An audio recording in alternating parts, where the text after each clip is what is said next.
Okay, let's just focus on our first big topic on Pro Soccer Talk this week.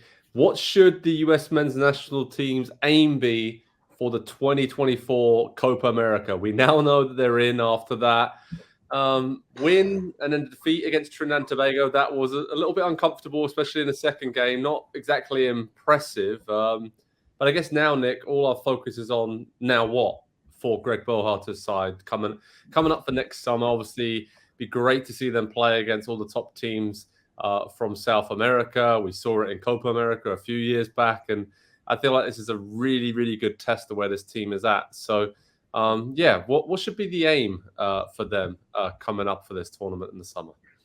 Well, first, I mean, definitely you want to escape the group no matter what happens. I'm actually pretty confident in the U.S. There are some things that I won't like until I'm proven wrong. I'm fine with Greg Berhalter. I don't love him. There are ways that could make me love him, and I don't think he makes the right adjustments during the game. But talent-wise, the way they set up, he's calling in the right guys more or less all the time now. I think he had a little bit of in some ways through no fault of his own. I think he was kind of scared straight, if you will. It was a little too cute for times. It was, I think if the World Cup were now, the 2022 World Cup played again, you would not see Jesus Ferreira brought in off the cold to start a round of 16 game. I feel like we're seeing a little bit more of a mature, a little more humbled Greg Berhalter.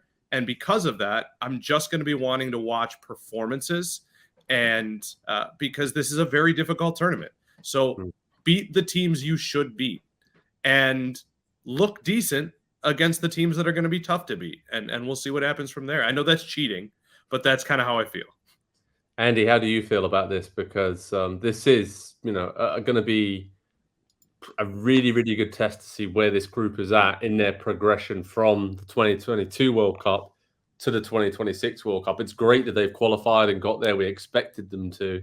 But now it's about how they make the most of this opportunity and use it as a kind of a measuring stick to see where they need to improve, right? Yeah, first things first, it's a great litmus test at the halfway point of the World Cup cycle, especially with not having to qualify as hosts of the 2026 World Cup to have these competitive, very high-level games at this point for this young group that's still, and I feel like we say, "Oh, it's a young team, but we kind of lose sight of what that actually means and how that affects this team and where they're still growing. And so to have some competitive games, a group stage, and then a knockout rounds, hopefully against the likes of maybe Brazil and Argentina and Colombia and Chile, some of the powers of South America, this I think is going to be what helps them take that next step at a World Cup, because as it currently exists, you play Germany in a friendly that Germany doesn't actually care about. They're there to collect their appearance fee, and then they move on to the next one that actually means something. And so it's just going to be a little bit different. I think this is where I'm going to finally switch from, and I'll deviate from Nick a little bit here. I don't care as much about the performance now as I'm ready to start seeing results with this team, because these players are entering a part of their career, and the team as a collective in its growth and its development and just its coming together, that they should start putting together some pretty good results, or some surprising results maybe for some people, against some of the better teams in the world. We've seen them play really, really well against lesser competition and equal competition. It's time to take that step up now, and announce themselves as, hey, we could be a top 10 national team in the world. We have the talent. Now we have to find the confidence and the belief to go out there, I think, and perform like that game in and game out. Yeah, I think the next step for the US men's national team for me is that we saw it, how they controlled the games in the World Cup in Qatar.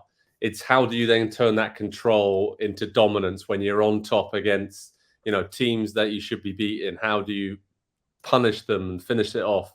And now they have that in Balogun, in Reina coming back and hopefully become a more influential figure over the next 6, 12, 18 months as well. And they have those different makers in good positions in their club teams who they know they can rely on now and are building together as a unit. I think that's the difference. Defensively in the midfield, they were set at the World Cup in Qatar, but it was that final third and that part of the pitch that really stopped them, or maybe said, okay, that's where they need to take the next step to get, like you said, Andy, to become a top 10 team in the world and go really deep and have a really big impact in tournaments like this. And yeah, I'm excited by it because this is the first big test really we're going to see since that World Cup in Qatar. So what's that? That's going to be 18 months after that World Cup. We will get to see them in a big time situation on home soil. And I really enjoyed going to the Copa America Centenario in 2016. And obviously, I think we all hope that this happens more often, that Copa America and the Gold Cup can maybe combine every now and then, or however they're going to figure it out going forward. I think that'd be great, especially for the CONCACAF region, to help the teams get even better levels of competition moving forward. But Nick, I mentioned it there, the last tournament. US got to the semi-finals last time in 2016, and given where the player pool's at now, I don't think it's out of the realms of possibility to say that they should be among the favorites to win this, right? I mean, am I crazy for saying that? Because Brazil and Argentina are the only two teams ranked above them in FIFA's rankings if we look at them right now heading into this tournament. So semi-finals should kind of be bare minimum the target for the USA, right? Wow. No. Okay. No. All right. Yeah, listen, I appreciate the logic behind what you're saying. I think the FIFA rankings point is not one I want to argue too much because I think it's reflective of how they've shown up at times. However, I remember that last tournament and what happened once they got to Argentina, and it wasn't pretty. And I remember what I've seen against Germany. And yes, it's a learning process. So I guess it depends on what group you're in. Can you dodge Argentina? Can you dodge Brazil? Colombia has looked good. Ecuador has looked good. I mean, you look at the standings and you're not that impressed, but then you realize they've been deducted points. And Uruguay, I mean, seriously, when was the last time we saw the U.S. stop someone like Darwin Nunez flat, stop them cold? So I guess that's kind of why I was saying the performance thing. I fear CONMEBOL a little bit. I mean, as a top to bottom, the weakest teams in CONMEBOL would hang in other places. It is a brutal place until the expanded field to try to make the World Cup. And so I have a lot of fear about this. And so what I would say is, yeah, you have to make it out of the group stage no matter who is in your group. And from that point on, there is a way they lose 1-0 to Brazil in the quarterfinals, and they look great. And we say that was a success. Cool. Andy, what's a success for you, mate? Yeah, I'll echo a lot of what Nick's saying there, and they could lose 1-0 to Peru or to Ecuador or Paraguay in the quarterfinals, and it wouldn't be a huge.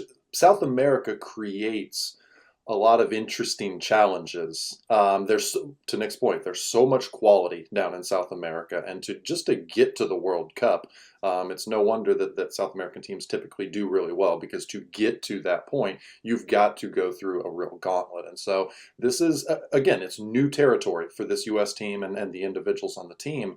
But yeah, can they go to a semifinal? Yes, they can. Should they go to a semifinal? I'm somewhere on both sides of that argument, because it's new competition, and I think that they are always, because it's the United States, I think always going to have a little bit of a target on their back as well. And that's not to say that they're the best team or the big team that everybody wants to beat, but I think just because of who they are, there's always going to be that extra little bit of motivation, and so they're going to have to face that and overcome that at some point in the next few years. Yeah, I'm excited to see how they get on. So head over to Pro Soccer Talk on NBCSports.com for all the latest on Copa America 2024. We'll have you covered, all angles of that, with the details, the dates, group, schedule, you name it. Absolutely buzzing for this one, as you can tell, as the US men's national team have qualified for the Copa America tournament. Let's see how they get on. Hi there, I'm Rebecca Lowe, studio host for NBC's coverage of the Premier League. Don't forget to hit subscribe to watch more videos all season long. And for even more Premier League content, from original series to live matches, head over to Peacock. And be sure to tune in for Premier League mornings every weekend on USA Network and on Peacock. We will see you there.